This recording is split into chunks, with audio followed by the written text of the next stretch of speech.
إن الحمد لله والصلاة والسلام على رسول الله وعلى آله وأصحابه ومن تبع بهداه أما بعد সম্মানিত ভাই ও বন্ধুগণ, আজকের আলোচনার বিষয়বস্তু হলো নবজাতক শিশুর বাবা মা এবং অভিভাবকদের করণীয়।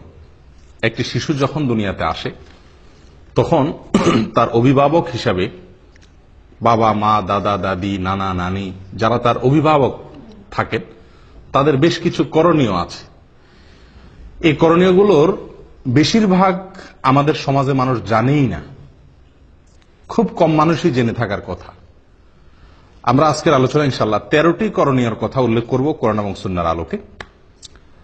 এই 13টি করণীয়র আমার মনে হয় যে 10টি করণীয় সম্পর্কে আমাদের সমাজের বেশিরভাগ লোক জানেই না, ধারণাই নেই করবে কি। তো বিষয়টি এজন্য খুবই গুরুত্বপূর্ণ। আবার একটি শিশুর জন্মের পরে এমন কিছু কাজ আমরা করি যেগুলো আসলে কোরআন হাদিস আমাদেরকে করতে বলে নাই, বরং কোরআন হাদিসের দৃষ্টিতে কোনটি নিষিদ্ধ, সেরকম অনেক কাজ আমরা করি। আবার যেগুলো করা দরকার তার অনেক কাজ আমাদের ছুটে যায়। সবাই আমরা অভিভাবক, কেউ হয়তো সন্তানের বাপ, আর না হলে সন্তানের বাপ হব ইনশাআল্লাহ। আর অনেকে তো বাপ হইয়া এখন দাদা হওয়ার উপক্রম, নানা হওয়ার উপক্রম, ঠিক কিনা? তো সন্তানের অভিভাবকত্ব থেকে আমরা কেউই কি নই, খালি না। সবাই কোনো না কোনো ভাবে কোনো না কোনো শিশুর অভিভাবকত্ব করছি বা করার স্কোপ বা সুযোগ আমাদের আসবে। অতএব একজন অনাগত শিশু এখনো আসে না দুনিয়াতে, আসবে। তার আসার পর আমাদের করণীয়গুলো কি কি, সুন্নাহ ভিত্তিক আমলগুলো কি কি, সেগুলো জানা থাকা খুবই গুরুত্বপূর্ণ। আল্লাহ তাআলা আমাদের সকলকে জানা এবং আমলের তৌফিক দান করেন। প্রিয় ভাইরা, আমরা বিভিন্ন কোরআন এবং হাদিস ঘেটে মোটামুটি 13টি আমল বের করেছি যে একটি শিশুর জন্মের পর এই 13টি করণীয় একজন অভিভাবকের জন্য, একজন বাবার জন্য, একজন দাদার জন্য, একজন নানার জন্য, একজন মায়ের জন্য এই কাজগুলো করা উচিত। তার ভিতরে সর্বপ্রথম যে কাজটি সেটি হলো শয়তান থেকে সুরক্ষিত রাখার জন্য শিশুকে একটি আমল। আমরা সবাই জানি বনি আদমের সবচেয়ে বড় শত্রুকে, সবচেয়ে বড় শত্রু শয়তান, যার সঙ্গে আমাদের শত্রুতা শুরু হয়েছে সেই জান্নাত থেকে বের হওয়ার ঘটনাকে কেন্দ্র করে। তখন থেকে সে ঘোষণা দিয়ে আমাদের সঙ্গে শত্রুতা শুরু করছে। শয়তান ঘোষণা দিয়ে শত্রুতা শুরু করেছে। আল্লাহ সুবহানাহু ওয়া তাআলা কোরআনে বিস্তারিত উল্লেখ করেছে। সে আমাদের পথের মোড়ে মোড়ে দাঁড়াবে, আমাদেরকে বিপদগামী করবে, জাহান্নামে নিয়ে ছাড়বে, সে একা যাবে না। এই যে তার চ্যালেঞ্জগুলো যেগুলো কোরআনে উল্লেখিত হয়েছে, সেই চ্যালেঞ্জের কারণে একজন মানুষের সবচেয়ে বড় শত্রু শয়তান, এবং সেই হলো আসল শত্রু, সেই হলো চিরশত্রু। কোন মানুষের কি হতে পারে না, চিরশত্রু হতে পারে না। মানুষের চিরশত্রু কে হবে? একমাত্র শয়তান। অতএব একজন সচেতন, দায়িত্ববান, সন্তানের হিতাকাঙ্ক্ষী অভিভাবকের প্রথম করণীয় হলো আমার শিশুটি, আমার সন্তানটি, আমার নাতি নাতনি, তারা যেন দুনিয়াতে আসার পরে এই দুনিয়াতে তাদের সবচাইতে বড় শত্রুর শত্রুতা থেকে নিরাপদে থাকতে পারে।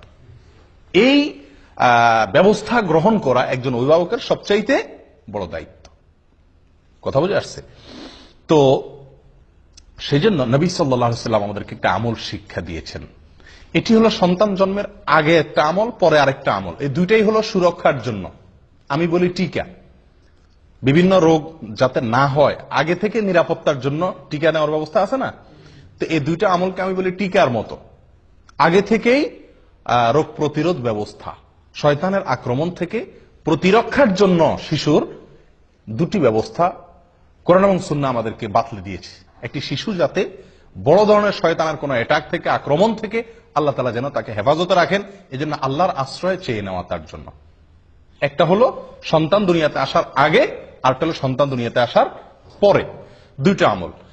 সন্তান দুনিয়াতে আসার আগের যে আমলটি, সে আমলটি সম্পর্কে সহিহ বুখারীতে বর্ণিত হয়েছে। আব্দুল্লাহ ইবনে আব্বাস রাদিয়াল্লাহু তাআলা আনহু তিনি বর্ণনা করেছেন যে নবী সাল্লাল্লাহু আলাইহি ওয়াসাল্লাম বলেছেন, লাউ আন্না আহাদাকুম ইযা আতা আহলাহু, তোমাদের কেউ যদি স্ত্রী সহবাসের সময় এই দোয়াটি পড়ে বলে বিসমিল্লাহি আল্লাহুম্মা জান্নিবনাশ শাইতানা ওয়া জান্নিবিশ শাইতানা মা রাযাকতানা। এই দোয়াটি যদি পড়ে তাহলে কি হবে? ফাকুদিয়া বাইনাহুমা ওয়ালাদ, এই মিলনের ফলে যদি কোনো সন্তান আল্লাহ তাআলা তাদেরকে দান করেন তাহলে লাম ইয়াদুররুহু শায়তানুন আবাদা, কখনোই শয়তান ওই শিশুর ক্ষতি করতে পারবে না। শয়তান এর ক্ষতি থেকে ওই শিশুটা সুরক্ষিত হয়ে যাবে যদি বাবা মা এই দোয়াটি পড়ে থাকে। দোয়ার অর্থ কি? আল্লাহুম্মা জান্নিবনাশ শাইতানা, আল্লাহ আমাদেরকে শয়তান থেকে আপনি হেফাজত করেন, নিরাপদে রাখেন।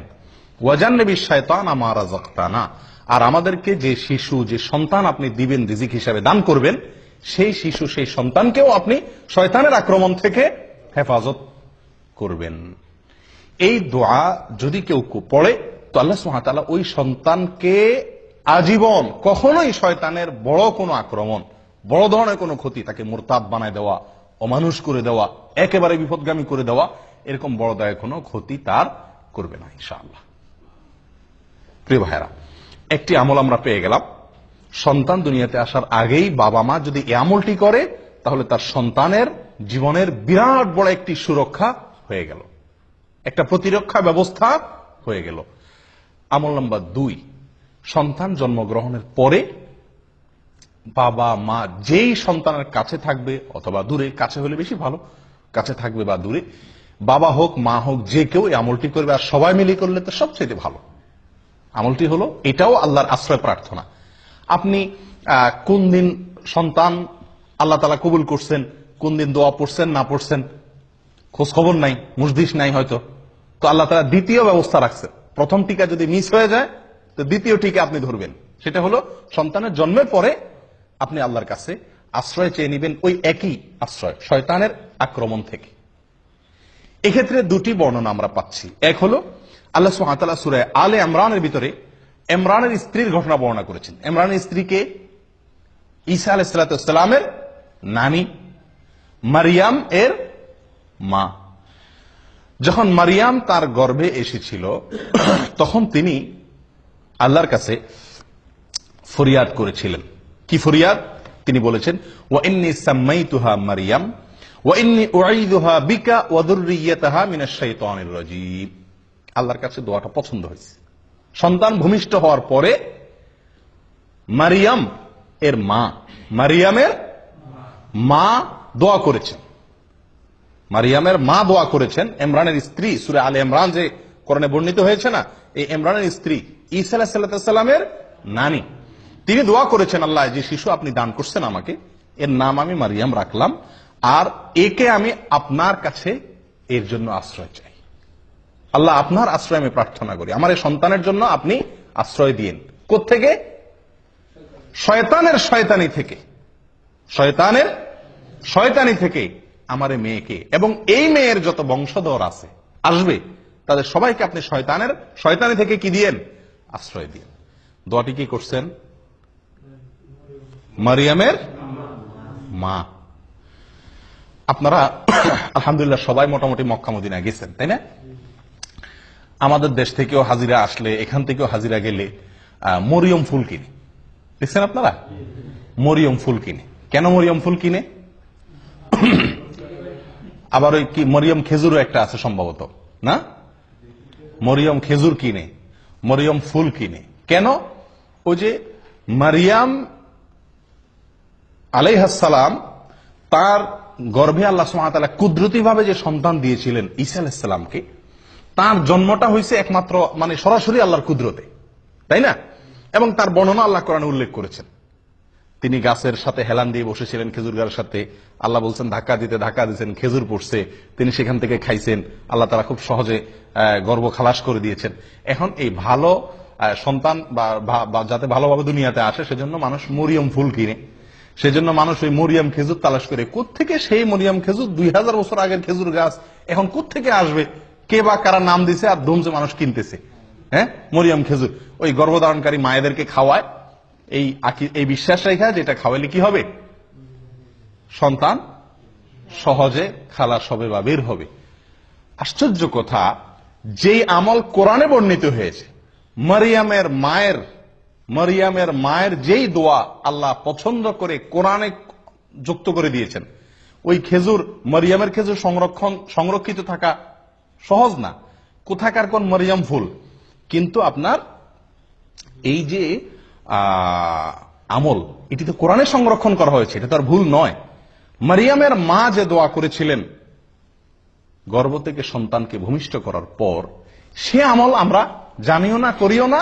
ওই যেগুলা আপনার মানে কোথাকার কোন কে বা কারা ছড়াই দিছে, সে মরিয়ম খেজুর কিনে কিনে খাওয়াচ্ছি, মরিয়ম ফুল আমরা কিনতেছি। আল্লাহ তাআলা আমাদেরকে হেদায়েত দান করেন। প্রিয় ভাইরা, শিশুর জন্মের পরে একজন অভিভাবকের দ্বিতীয় করণীয় হলো, প্রথম করণীয় আশ্রয় চাইয়ে দোয়া করা, সহবাসের দোয়া পড়া সব সময়। আর দ্বিতীয় করণীয় হলো সন্তান দুনিয়াতে আসার পরে প্রথমেই তাকে আল্লাহর কাছে কি করে দেওয়া, সমর্পণ করে দেওয়া, সুপর্দ করে দেওয়া, যে আল্লাহ এই যে আসলো, এই যে আপনার বান্দা দুনিয়াতে আসছে, কঠিন চ্যালেঞ্জ তার সামনে, কঠিন চ্যালেঞ্জ। যে পৃথিবী, বিশেষ করে আজকে যে সমাজ ব্যবস্থা, যে পরিবেশ, এই সবগুলোকে ডিঙ্গিয়ে জান্নাতে যাওয়া খুব সহজ কাজ নয় আল্লাহ, বড় কঠিন। চতুর্দিকে কাঁটা আর কাঁটা, হারামের কাঁটা, শিরকের কাঁটা, নাফরমানের কাঁটা, বেদাতের কাঁটা, ফাসিকি কাজের কাঁটা বোঝায় চতুর্দিকে। আল্লাহ, এই শিশুকে আপনি যদি আশ্রয় না দেন, শয়তানি থেকে সে বাঁচতে পারবে। একজন দায়িত্বশীল অভিভাবকের এই জন্য দ্বিতীয় করণীয় হলো এই দোয়াটি পাঠ করা, শয়তান আশ্রয় থেকে প্রার্থনা করে মারিয়ামের মা যেরকম দোয়া করছেন সেরকম দোয়া করা। নিজের ভাষায় করা যেতে পারে, আল্লাহ আপনি এই শিশুকে আপনি শয়তানের আক্রমণ থেকে, শয়তান যেন তাকে বিপদগামী করতে না পারে, তার ক্ষতি করতে না পারে, তাকে যেন পথ থেকে সরায় দিতে না পারে সিরাতে মুস্তাকিম থেকে। আল্লাহ, জীবনের প্রথমেই আপনার কাছে আমি এই ভিক্ষা চেয়ে নিচ্ছি, এই প্রার্থনা করে চেয়ে নিচ্ছি। কয়জনে করছি আমরা আমলটা? হয়তো শুনছিও প্রথম, ঠিক না? আচ্ছা, এই গেল তো মারিয়ামের মায়ের আমল। কোরআনে আল্লাহ যেটা উল্লেখ করেছেন, তিনি দোয়া করেছেন আল্লাহর কাছে যে আল্লাহ আমি এই শিশুকে আপনার কাছে এবং তার যত বংশধর আসবে তাদের সবাই যেহেতু আমাদেরই বংশধর হবে, তো তাদের সবাইকে আপনি শয়তানের আক্রমণ থেকে হেফাজত করিয়েন। আল্লাহ সুবহানাহু ওয়া তাআলা রক্ষা করছেন। আল্লাহ তাআলা কি করছেন? রক্ষা করছেন। সুবহানাল্লাহ। মারিয়ামের সন্তান ঈসা, এদেরকে আল্লাহ তাআলা কি করছেন? শয়তানের আক্রমণ থেকে রক্ষা করেছেন। কোরআনে তার উল্লেখ আছে, কোরআন এবং সুন্নাতে তার উল্লেখ আছে। শয়তান যে কোনো শিশুর মৃত্যুর পরে জন্মের পরে একটা আক্রমণ করে, আল্লাহ সুবহানাহু ওয়া তাআলা সেখান থেকে হেফাজতে রাখেন। বিস্তারিত অনেক আলোচনা এখানে আছে, সেদিকে যাচ্ছি না। এই আমলটার দ্বিতীয় সূত্র নেন নবী সাল্লাল্লাহু আলাইহি সাল্লামের আমল থেকে। এটিও সহিহ বুখারীতে বর্ণিত আছে এবং আব্দুল্লাহ ইবনে আব্বাস রাদিয়াল্লাহু আনহু বর্ণনা করেছেন। নবী সাল্লাল্লাহু আলাইহি সাল্লাম যখন হাসান এবং হোসেন রাদিয়াল্লাহু তাআলা আনহুমার জন্ম হয়েছিল, তার নাতি হাসান এবং হোসেন রাদিয়াল্লাহু তাআলা আনহুমার জন্ম হয়েছিল, তখন তিনি একটা দোয়া পড়ছেন। কি দোয়া পড়ছেন? জন্মের পরে বলতে একেবারে জন্মের পরপরই করছেন এমনটা হাদিস থেকে পরিষ্কার বোঝা যায় না অবশ্য। তাদের জন্য তিনি আশ্রয় প্রার্থনা করতেন, দোয়া করতেন। বুঝে আসছে কথা? কিরকম দোয়া করতেন? দোয়া করতেন এই, উআইযুকুমা বিকালিমাতিল্লাহি তাম্মাহ মিন কুল্লি শাইতানিন ওয়া হাম্মাহ ওয়া মিন কুল্লি আইনিন লাম্মাহ। উআইযুকুমা বিকালিমাতিল্লাহি তাম্মাহ মিন কুল্লি শাইতানিন ওয়া হাম্মাহ ওয়া মিন কুল্লি আইনিন লাম্মাহ। হুবহু এটা পড়া কোনো জরুরি না, উনি দুইজনের জন্য দোয়া করছেন, এর জন্য ওই জুকুমা বলেছেন। এটা জন্মের পরপরই করতে হবে, এটা জরুরি না। বাকি জন্মের পরে যে কোনো সময় শিশুর জন্য এই দোয়াটি করা অভিভাবকের। দোয়াটির অর্থ হলো এই, আমি হে শিশু তোমাকে আল্লাহর আশ্রয় চাই, অথবা হে আল্লাহ আমি আশ্রয় চাই এই শিশুর জন্য আমি আপনার আশ্রয় চাই দুটি বিষয় থেকে। এক হলো শয়তানের আক্রমণ থেকে, যেটা মারিয়ামের মা দোয়া করছিলেন। আরেকটা নবী সাল্লাল্লাহু আলাইহি ওয়াসাল্লাম যোগ করছেন, সেটা কি? বদনজর থেকে। শিশুদের প্রতি একটু বদনজরটা বেশি লাগে, এটাই বাস্তবতা। তো নবী সাল্লাল্লাহু আলাইহি ওয়াসাল্লাম তার নাতি হাসান হোসেনের জন্য দোয়া চেয়ে নিয়েছিলেন, যেন আল্লাহ তাআলা তাদেরকে শয়তান থেকে কি করেন? হেফাজতে রাখেন এবং বদনজর থেকে হেফাজতে রাখেন। তাহলে আমরা দ্বিতীয় আমল পেয়ে গেলাম তো আলহামদুলিল্লাহ, যে সন্তানের জন্মগ্রহণের পরে সুবিধা মতো আল্লাহর কাছে কি চেয়ে নিব? তার জন্য শয়তান থেকে আশ্রয় চেয়ে নেব ইনশাআল্লাহ। করবেন তো আমলটা? আল্লাহ চান তো? আল্লাহ তাআলা তৌফিক দান করেন। 3 নম্বর আমল হলো ভাই, সন্তান জন্মগ্রহণ করার পর সেই সংবাদ যদি আপনার কাছে আসে, সন্তানের জন্মের সংবাদ, সুসংবাদ যদি আপনি পান, তাহলে সেই সুসংবাদ পাওয়ার পরে সর্বপ্রথম কি কথাটা বলবেন? আমরা কি কথাটা বলি আগে সেটা বলেন। যে কোনো সন্তান জন্মগ্রহণের সংবাদ পাইছেন, আপনার সাদিকের হয়েছে, আপনার নিজের হয়েছে, অথবা আপনার ভাইয়ের হয়েছে, হ্যাঁ, কারোর হয়েছে, প্রথম প্রশ্নটা কি হয়? ছেলে না মেয়ে? ঠিক কিনা? যদি সংবাদদাতা না বলে ছেলে হয়েছে না মেয়ে হয়েছে, যদি বলে যে ভাই আমার তো আল্লাহ একটা সন্তান দিছে, তো প্রথম আমরা প্রশ্ন করি কি, ছেলে না মেয়ে? তো এটা বিরাট একটা আমাদের জন্য সংশোধনী। আদাবুল মুফরাদ, ইমাম বুখারী রাহিমাহুল্লাহ লিখিত একটি কিতাব, এখানে সহিহ সূত্রে বর্ণিত একটি হাদিসে আসছে, কাসির ইবনে উবাইদ বলেন যে আয়েশা রাদিয়াল্লাহু তাআলা আনহা তার কাছে যে কোনো সন্তান জন্মের সংবাদ আসলে, যে কেউ মদিনাতে কারো সন্তান হয়েছে, খবরটা ওনার কাছে আসছে, আমাদের আয়েশা রাদিয়াল্লাহু তাআলার কাছে, ওনার কাছে সংবাদ আসার সঙ্গে সঙ্গে উনি কখনো জিজ্ঞেস করতেন না ছেলে নাকি মেয়ে। উনি জিজ্ঞেস করতেন একটা কথা, অবশ্য কি জিজ্ঞাসা করতেন? খুলিকা সাওয়িয়া, অর্থাৎ যে শিশুটি আসছে সে ঠিকঠাক আছে তো, বিকলাঙ্গ না তো, হাত পা সব অঙ্গ প্রত্যঙ্গ সব ঠিক আছে তো? যদি বলা হতো নাম, তিনি বলতেন আলহামদুলিল্লাহি রাব্বিল আলামিন। আমলটি কার ভাই? আয়েশা রাদিয়াল্লাহু তাআলা, যিনি শিখেছেন নবী সাল্লাল্লাহু আলাইহি ওয়াসাল্লাম থেকে সবচাইতে বেশি, সবচাইতে সরাসরি কাছে থেকে দেখে, এটা তার আমল ছিল। তো এখান থেকে কি বুঝলাম? যে কোনো শিশুর সংবাদ পাওয়ার পর প্রথম করণীয়, অভিভাবক অনভিভাবক, অভিভাবক না সকলের জন্য এটা, যে আমরা প্রথম আমল করব কি, আলহামদুলিল্লাহ রাব্বিল আলামিন বলবো, আল্লাহ শুকরিয়া আদায় করব। আফসোসের বিষয়, আমরা ওই যে প্রথম প্রশ্ন হয়, হাদিসে বর্ণনাকারী উল্লেখ করে দিচ্ছেন কাসির ইবনে উবাইদ যে আয়েশা রাদিয়াল্লাহু তাআলা আনহা কখনো জিজ্ঞেস করতেন না আগে ছেলে নাকি মেয়ে। কারণ সন্তান ছেলে নাকি মেয়ে এটা মুখ্য না, মুখ্য হলো সন্তান সুস্থ স্বাভাবিক কিনা, এবং এরপরে সবচেয়ে বড় কামনা হবে একজন বাবার, একজন মায়ের, একজন অভিভাবকের যেন সন্তান সুসন্তান হয়, নেক সন্তান হয়, ছেলে হোক কিংবা মেয়ে হোক। এটা কোনো বড় প্রশ্ন নয়, বড় চাহিদা নয়, বড় বিষয় নয়। ঠিক কি ঠিক না?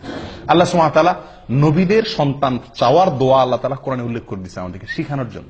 নবীরা কিভাবে সন্তান চাইতেন, আম্বিয়া আলাইহিমুস সালাতু ওয়াস সালাম কিভাবে আল্লাহর কাছে সন্তান চাইতেন, সেই ভাষাগুলো আল্লাহ সুবহানাহু ওয়া তাআলা কোরআনে উল্লেখ করে দিয়েছেন। তার একটি হলো রব্বি হাবলি মিনাস সালিহিন, রব্বি হাবলি মিনাস সালিহিন, মানে কি?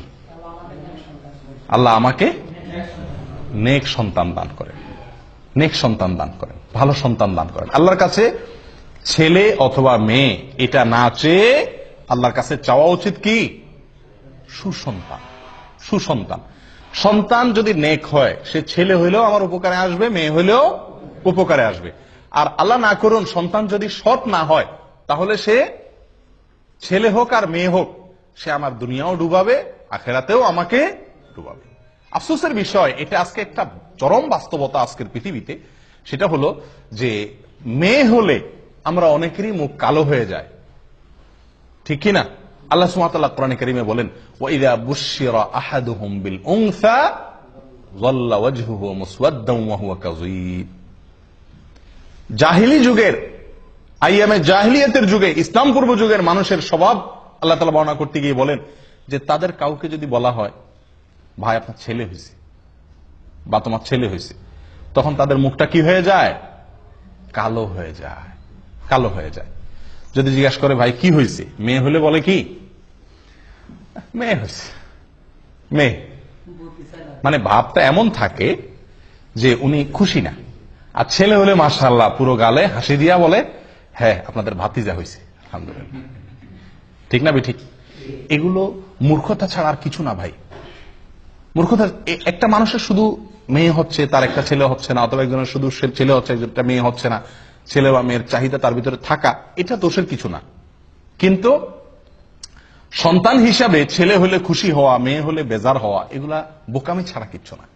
আমরা অনেকেই মনে করি যে আমাদের যদি ছেলে না থাকে তাহলে বংশে চেরাগ দিবে কে, বংশের বাতি কে জ্বালাবে, এটা একটা মানে বড় প্রশ্ন থাকে না। আপনি মরে কবরে যায় শুটকি হবেন, সেখানে গিয়ে আপনার কি জান্নাত হবে না জাহান্নাম হবে সেই টেনশনে আপনি শেষ হবেন। তখন দুনিয়াতে আপনার বংশের চেরাক জ্বললো না, হারিকেন জ্বললো না, হেজাক লাইট জ্বললো না, মোমবাতি জ্বললো, এটা আপনার কোনো দরকার আছে? কি বলেন? এটা বোকামি ছাড়া আর কি, এটা নির্বুদ্ধিতা ছাড়া কিছুই না প্রিয় বন্ধুগণ। এই জন্য সন্তান সুসন্তান যেন হয় সেটা বরং আল্লাহর কাছে দোয়া করা। মেয়ে হলে এটাকে ভালো সঠিক তারবিয়ত লালন পালন করে সুপাত্রস্থ করতে পারলে, এটাকে ভালোভাবে লালন পালন করতে পারলে, ইনসাফ করতে পারলে, আদর ভালোবাসা দিয়ে জান্নাতের ওয়াদা আছে। 2টা মেয়ে পারলে, 3টা মেয়ে পারলে, ছেলে 10টা ছেলে পারলেও কোন জান্নাতের ওয়াদা কোন হাদিসে নাই। নবী সাল্লাল্লাহু আলাইহি সাল্লাম, আমাদের নবী সাল্লাল্লাহু আলাইহি সাল্লামের 4টা মেয়েকে আল্লাহ তাআলা জীবিত রাখছেন। ছেলে দিছেন যেগুলা সব ছোটবেলায় শেষ নিয়ে গেছেন, বাঁচায় রাখছেন শুধু মেয়েগুলাকে। উনি নিজে মেয়েদের বাপ।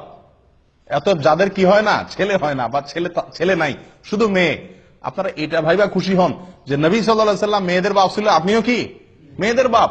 কোন কোন সালাফ বলেছেন আল আম্বিয়াউ আবুল বানাত, বেশিরভাগ নবীদেরকে আল্লাহ তাআলা ছেলের চাইতে মেয়ে বেশি দিয়েছেন। আর অভিজ্ঞতাও বলে এই যুগে ছেলেদের চাইতে মেয়েরা বাবা মারে কষ্ট কম দেয়। ছেলেরা বাপ মার মুখ যত বেশি চুনকালি দেয়, মেয়েরা ততটা দেয় না। মেয়েরা যতটা ভালোবাসে বাবা মাকে, ছেলেদের ভালোবাসা ততটা পাওয়া যায় না। মেয়েরা সব সময় স্বামীর সাথে ঝগড়া করে বাপ মার পক্ষ হয়ে, আর ছেলেরা বাপ মার সাথে ঝগড়া করে বউয়ের পক্ষ হয়ে। ঠিক না বেঠিক? এর মানে এই না যে আমি বলতেছি ছেলে খারাপ মেয়েই ভালো সব, বাকি বেশিরভাগ ঘটনা এরকম ঘটে থাকে। অতএব জন্মের পরে প্রথম কথা হবে আল্লাহর কাছে শুকরিয়া আদায় করা। ছেলে হইছে নাকি মেয়ে হইছে এই সমস্ত নিয়ে মুখ কালাকালি করা, এটা এক ধরনের কুফরি, এক ধরনের আল্লাহর নেয়ামতকে কি করা, ডিনাই করা, অস্বীকার করা। এটা উচিত নয়। আল্লাহ তাআলা আমাদেরকে সঠিকটা বোঝার তৌফিক দান করেন। তাহলে 3 নম্বর আমল হলো সন্তান জন্মের সংবাদ শোনার পরে, এটা শুধু অভিভাবকের জন্য না, সকলের জন্য প্রথম কাজ হলো কি করা, শোনার পরে আল্লাহর শুকর আদায় করা। আলহামদুলিল্লাহ রাব্বিল আলামিন বা আলহামদুলিল্লাহ। 4 নম্বর আমল, নবজাতক শিশু দুনিয়াতে আসার পরে তার কানে আজান দেওয়া। কি দেওয়া? কানে আজান দেওয়া। কানে আজান দেওয়া এটি একটি আমল। কয়জনে আপনাদের শিশুর জন্মের পরে আজান দেওয়ার ব্যবস্থা করছিলেন? এখানে হাত তোলেন তো দেখি। মাশাআল্লাহ। বাহিরে আজান দিল এটা সঠিক হলো না, কানে আজান দিতে হবে। কানে আজান দেওয়া মানে আবার কি না, কানে মাইক ধরে আজান দেওয়া না। ছোট বাচ্চা তো মারাই যাবে, তাহলে অ্যাক্সিডেন্ট হবে। আজান দেওয়া বলতে কানের আজানের বাক্যগুলো তাকে কেউ ধরলো আপনার কোলে রেখে সামনে, তার কান বরাবর নিয়ে আপনি কি করলেন, আজানের বাক্যগুলা শুনায় দিলেন তাকে। এখানে চিৎকার করে করে জোর করে করে তার কানের কাছে মুখ নিয়ে কি নেওয়া না, আজান দেওয়া না।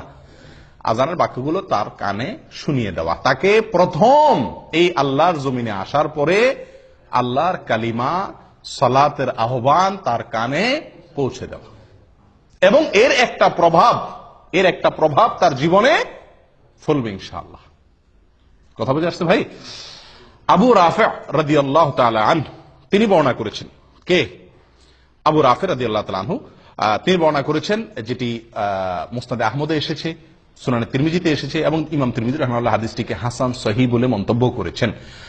কি আবু রাফি রাদিয়াল্লাহু তাআলা বলেন, রাআইতু রাসূলুল্লাহ সাল্লাল্লাহু আলাইহি ওয়াসাল্লাম আযানা ফি উযুনিল হাসানি হিনা ওয়ালাদাতহু ফাতিমা বিসসালাহ। তিনি বলেন, আমি নবী সাল্লাল্লাহু আলাইহি ওয়াসাল্লামকে দেখেছি, আমি নিজে দেখেছি, তিনি ফাতিমা রাদিয়াল্লাহু তাআলা আনহার ছেলে হাসানের জন্মের পরে তার কানে আজান দিয়েছেন। ঠিক নামাজের যে আজান হুবহু সেরকম আজান তিনি তার নাতি হাসানের কানে দিয়েছেন। তাহলে এটা একটা আমল পাইলাম কি পাইলাম না? আজান দেওয়া।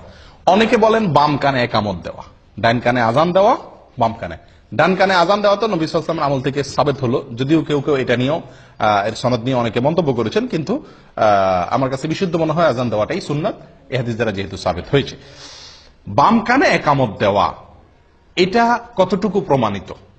আমাদের সমাজে বাম কানেও একামত দেওয়ার কি আছে, রেওয়াজ বা সিস্টেম চালু আছে। তো এটা একেবারে ভিত্তিহীন না। এক্ষেত্রে 3টা হাদিস পাওয়া যায়।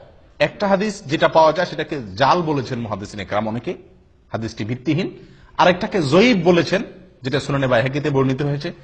আর আরেকটা হাদিস আছে যেটা নবী সাল্লাল্লাহু আলাইহি ওয়াসাল্লাম থেকে না, কোন সাহাবী থেকেও না, একজন তাবী ওমর ইবনে আব্দুল আজিজ রাহিমাহুল্লাহ, ওনার থেকে বর্ণিত। ওমর ইবনে আব্দুল আজিজ ইসলামের খুব নামকরা একজন খলিফাদের, 4 খলিফার পরে বলা হয় পঞ্চম খলিফা বলা হয়, অর্থাৎ খুব মানে সুশাসনের জন্য পৃথিবীর ইতিহাসে, মুসলমানদের গৌরবোজ্জ্বল ইতিহাসে যাদের নাম স্বর্ণের অক্ষরে লেখার মতো, তাদের মধ্যে অন্যতম হলেন ওমর ইবনে আব্দুল আজিজ রহমতুল্লাহ আলাইহি। ওনার থেকে বর্ণিত হয়েছে যে উনি বা শিশুর জন্মের পরে ডান কানে আজান দিতেন, বাম কানে একামত দিতেন। কিন্তু এই যে ওনার থেকে বর্ণিত হয়েছে, এটারও কোনো সনদ ছাড়াই অনেক সালাফ উল্লেখ করেছেন। যাই হোক, এই বিষয়টা এই জন্য এত বেশি মজবুতির সাথে প্রমাণিত না। এটি বগবীতে, তাফসীর বগবীতে আছে এবং অন্যান্য কিতাবে উল্লেখ আছে। তাহলে ডান কানে আজান দেওয়া, কানে আজান দেওয়া, এটা প্রমাণিত হলো। কয় নম্বর আমল গেল? 4 নম্বর আমল গেল। আমল নম্বর 5, পিতা সন্তানের জন্য কল্যাণের দোয়া করা, বরকতের দোয়া করা, বিভিন্ন জিনিস দোয়া করা। সারা জীবন তো দোয়া করবেনই, কিন্তু শিশুর জন্মের পরে শুরুর দিকে আল্লাহর কাছে কি করবেন? তার জন্য কিছু জিনিস চেয়ে নেবেন। খুব গুরুত্বপূর্ণ একটা আমল। এই আমলটি আদাবুল মুফরাদের ভিতরে আসছে, বিশুদ্ধ সূত্রে বর্ণিত।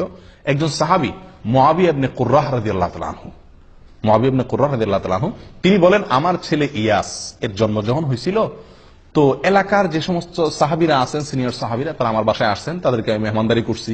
সন্তান হয়েছে, বাসায় আসছেন আশপাশের পাড়ার লোকজন, সাহাবীরা। তো তারা এসে শিশুর জন্য কি করছেন? অনেক দোয়া করছেন। তাদের মতো করে আছে না যে মানুষ আসলে নবজাতক শিশু, নতুন শিশুর জন্য দোয়া করে, তো না, তার মতো করে যার মতো করে শিশুর জন্য কি করছেন? আল্লাহ তারা এই করো সে করো, অনেক দোয়া করে দিয়েছেন। তো বাবা হিসাবে মুআবিয়া ইবনে কুররাহ রাদিয়াল্লাহু তাআলা আনহু, তার মনের ভিতরে একটু খুঁতমুতে ভাব রয়ে গেছে যে ওনারা দোয়া করছেন, কিছু জিনিস আল্লাহর কাছে চাইছেন, ঠিক আছে, কিন্তু আমার বিশেষ কিছু চাওয়া আছে ছেলেকে দিয়ে, আমার কিছু টার্গেট আছে, আমারও কিছু চাওয়া আছে, কিন্তু সেগুলো ওনারা বলেন নাই। তো তিনি তাদেরকে লক্ষ্য করে বলছেন যে বারাকাল্লাহু লাকুম ফীমা দাআউতুম, আপনারা যে আমার শিশুটার জন্য, ছেলেটার জন্য, ইয়াসের জন্য দোয়া করে দিয়েছেন, এই জন্য আল্লাহ আপনাদের বরকত দান করুক। তবে আমার কিছু দোয়া আছে, আমি এখন একটু বলবো, আপনার সাথে একটু কি বলেন? আমিন বলেন। তখন তিনি বলেন যে আমি কয়েকটা দোয়া তখন করছি আমার শিশুর জন্য, তার যেন সে দিনদার হয়, মুত্তাকি ফরজগার হয়, তার জন্য ব্রেন ভালো হয়, মেধাবী হয়, এরকম কয়েকটা দোয়া করছি। এই দোয়া করে ওনার সাথে আমিন বলছেন। মুআবিয়া ইবনে কুররাহ রাদিয়াল্লাহু তাআলা বলেন যে আমি এই শিশুর বড় হওয়ার পরে, আমাদের ছেলে যখন বড় হয়েছে, তো এর ভিতরে আমি ওই যে দোয়া তার জন্য করছিলাম, আমি লক্ষ্য করে দেখছি যে প্রত্যেকটি দোয়া খেটে গেছে এবং তার জীবনে ফলে গেছে, আমি দেখছি। তাহলে বাবা হিসাবে একজন সাহাবীর আমল পাইলাম যে উনি বাবা হিসাবে সন্তানের জন্য কি করছেন? বিভিন্ন জিনিস আল্লাহর কাছে শুরুতেই চেয়ে নিয়েছেন। কয় নম্বর আমল গেল? 5 নম্বর। আমল নম্বর 6, তাহনিক করা। কি করা ভাই? তাহনিক। তাহনিক করছেন আপনারা কেউ শিশুর জন্য? কজন তাহনিক করছেন বলেন? হয়তো নামই শুনছেন প্রথম, ঠিক না? এটি একটি আমল, এটি একটি আমল এবং সুন্নাত। এটি বিলুপ্ত আমলগুলোর মধ্যে থেকে একটি আমল। তাহনিক হলো শিশুর জন্মের পরে তার মুখে প্রথম খাবার হিসাবে মায়ের বুকের শাল দুধ খাবে, ওটা তো ঠিক আছে, আর এর বাইরে খেজুর চাবায়া মুখের লালাতে হালকা ভেজার পরে তার মুখে একটু দেওয়া, যাতে করে রসটা যায় তার মুখে, সে যাতে চেটে খেতে পারে, বাস এরকম করে। আবার খেজুর কোনো অংশ দিলে তো গলা আটকিবে, ছেলে বাচ্চার জন্য কষ্ট হবে, ক্ষতি হবে, সেটা না। মুখের ভিতরে চাবায়া ওইটাকে ভিজায়া তার মুখে দেওয়া, যাতে করে সে শুধু রসটুকু, সামান্য একটু রস চেটে নিতে পারে, খেতে পারে, এটাকে বলা হয় তাহনিক। আয়েশা রাদিয়াল্লাহু তাআলা আনহা বলেন, সহিহ মুসলিমে বর্ণিত আছে, নবী সাল্লাল্লাহু আলাইহি সাল্লামের যুগে যত শিশুর জন্ম হতো সবাই তার কাছে নিয়ে আসতেন, আনলে তিনি ওই শিশুর জন্য দোয়া করতেন বরকতের, এবং যেদিন হয়তো সেদিনই সাধারণত আপনার, এবং তার জন্য কি করতেন? তাহনিক করে দিতেন। কি করে দিতেন? তাহনিক করে দিতেন। কে? নবী সাল্লাল্লাহু আলাইহি সাল্লাম। তাহলে বোঝা গেল আমলটা নবী সাল্লাল্লাহু আলাইহি সাল্লাম থেকে প্রমাণিত এবং এটা সুন্নাত। এখন একটা কথা হলো, আমাদের যুগে তো কি নাই? নবী সাল্লাল্লাহু আলাইহি সাল্লাম নাই। তাহলে আমাদের শিশুর তাহনিক কে করাবে? খেজুর দিয়ে তার তাহনিকটা কে করাবে? তো এটা নিয়ে অনেক ওলামায়ে কেরাম বলেন, আপনার যুগে যে কোনো নেককার, পরহেজগার, মুত্তাকি, ইমাম সাহেব, কোনো আলেম, কোনো ভালো মানুষ তার কাছে নিয়ে যাবেন, তাকে দিয়ে তাহনিক করাবেন। বুঝে আসছে কথা? অন্য অনেক ওলামায়ে কেরাম বলেন না, নবী সাল্লাল্লাহু আলাইহি সাল্লাম তাহনিক করেছেন, ওনার পরে কোন সাহাবীর কাছে আর কেউ নিয়ে গেছেন বলে খুব একটা প্রমাণ হয় না, অতএব অন্য কারোর কাছে নেওয়া জরুরি না। বাপ মা, দাদা দাদি, নানা নানি যারাই থাকবেন আশেপাশে তারাই কি করে দিবেন? তাহনিক করে দিবেন। এটা সুন্নাত। তাহলে এই তাহনিকের যে আমলটা, এই আমলটাও আমাদের সমাজ থেকে একেবারেই প্রায় বিদায় হয়ে গেছে বললে ভুল হবে, এটা তো নাই। একটা হলো আগে থেকে ছিল, এখন নাই। এটা একান্ত আলেম ওলামা ছাড়া খুব কম মানুষই করেন। আলহামদুলিল্লাহ আমার 3 সন্তানের সময় আমি তাহনিক করেছি। তো তাহনিকের আমলটি আমাদের অনেকের জানা নাই। এর ভিতরে অনেক কল্যাণ, তার স্বাস্থ্যগত দিক থেকে এবং অনেক দিক থেকে কল্যাণ নিহিত আছে। সবচেয়ে বড় কল্যাণ হলো নবী সাল্লাল্লাহু আলাইহি সাল্লামের যুগে সাহাবীরা আমলটা করছেন, নবী সাল্লাল্লাহু আলাইহি সাল্লাম আমলটা করছেন, আমরাও সেটা করব, সুন্নতের আমল। মনে থাকবে তো ইনশাআল্লাহ। 7 নম্বর আমল, সন্তানের জন্য একটা সুন্দর নাম চয়েস করা। এই পর্যন্ত যেগুলো বলছি 6টা আমল, এগুলো সবগুলো হলো সন্তান জন্মের পর 7 দিনের আগের কাজ, এগুলা শুরুর দিকের কাজ এগুলা। আর এখন থেকে নিয়ে শেষ পর্যন্ত যে আমলগুলো বলবো, এই আমলগুলো হলো সন্তান জন্মের পরে 7 নম্বর দিনের আমল। এই 7 নম্বর দিনের আমলের ভিতরে 1 নম্বর আমল এবং সিরিয়ালের 7 নম্বর আমল হলো সুন্দর একটা নাম রাখা। কি রাখা ভাই? সুন্দর একটা নাম রাখা। এবং এই সম্পর্কে আবু মুসা আশআরী রাদিয়াল্লাহু তাআলা আনহুর এক হাদিসে বর্ণিত হয়েছে। তিনি বলেন, উলিদ আলী গুলাম, আমার একটা শিশু হয়েছিল, একবার ছেলে হয়েছিল। তো ফাআতাইতু বিহিন নবী সাল্লাল্লাহু আলাইহি ওয়াসাল্লাম, আমি নবী সাল্লাল্লাহু আলাইহি ওয়াসাল্লামের কাছে তাকে নিয়ে আসছি। ফাসাম্মাহু ইব্রাহিম, তিনি তাকে তখন ইব্রাহিম নাম রাখলেন। ফাহান্নাকাহু বিতামারিহি তামারাতিন, এবং একটা খেজুর দিয়ে তিনি তার তাহনিক করাই দিলেন এবং তাকে বরকতের দোয়া করলেন। এরপরে শিশুটা আমার হাতে দিয়ে দিলেন। 3টা আমল করলেন। এই হাদিস থেকে প্রমাণ হলো, বুখারীর হাদিস। তাহলে নাম রাখলেন নবী সাল্লাল্লাহু আলাইহি ওয়াসাল্লাম। শিশুর নাম রাখতে হয়, এটা বাবা মা বা অভিভাবকদের কর্তব্য। এবং এই নাম রাখাটা আপনার জন্মের দিন হতে পারে, 3 নম্বর দিনও হতে পারে, তবে কোন কোন বর্ণনাতে 7 নম্বর দিনের কথাও আসছে। এটা কোনো বাধ্যবাধকতা না যে এই দিনই রাখতে হবে, তবে 7 নম্বর দিনের ভেতরে নামটা রেখে ফেলা উচিত। অনেক সময় আমরা অনেক দেরি করে ফেলি, 7 নম্বর দিনের ভিতরে রেখে যাওয়া উচিত। নাম, সবচেয়ে উত্তম নাম, সবচেয়ে শ্রেষ্ঠ এবং বেস্ট নাম কোনটা? আব্দুল্লাহ এবং আব্দুর রহমান। সবচেয়ে সুন্দর এবং সবচেয়ে উত্তম নাম হলো আব্দুল্লাহ এবং আব্দুর রহমান। এর উপরে কোন নাম নাই। দ্বিতীয় শ্রেণীর নাম কোনটা? প্রথম শ্রেণীর নাম হলো আব্দুল্লাহ এবং আব্দুর রহমান। দ্বিতীয় শ্রেণীর নাম কি? দ্বিতীয় শ্রেণীর নাম হলো আল্লাহর যে 99টি নাম আছে, আল্লাহর 99 নামের শুরুতে আব্দুন যোগ করলে যে নামগুলো হবে। কি যোগ করলে?